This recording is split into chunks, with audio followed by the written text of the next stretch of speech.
Hey folks, today I'm diving into a topic that's been on everyone's minds lately. Why is it so much harder to buy a house now compared to the 1980s? Let's break it down. First off, let's talk about wages. Back in the 1980s, the average wage was around $15,000 a year. Adjusted for inflation, that's about $45,000 today. Now, fast forward to today, and the average wage is roughly $53,000 a year. Sounds better, right? But hold on a second. When you dig a little deeper, you'll find that housing prices have skyrocketed. In the 1980s, the average home price was around $47,000. That was roughly 3 to 4 times the average annual income. Now, the average home price is a jaw-dropping $400,000. That's nearly 8 to 10 times the average annual wage. Just let that sink in for a moment. And it doesn't stop there. Back in the 80s, it was pretty common for a single income to support a household. One parent could go to work while the other stayed home with the kids. But in today's world, that scenario is almost a fairy tale. Now, both parents need to work just to afford the basics, let alone save up for a house. But why is this happening? A big part of the issue is inflation and the cost of living. Sure, wages have increased, but not at the same rate as housing prices.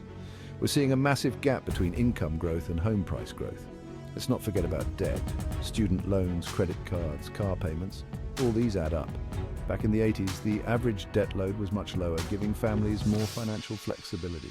Today, young adults are often buried under mountains of debt before they even think about buying a home. Another factor is housing supply, but even more is the way in which our monetary system is used and abused.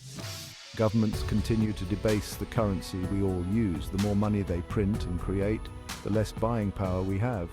So the money we are using buys us less and less each year. Couple that with supply and demand issues.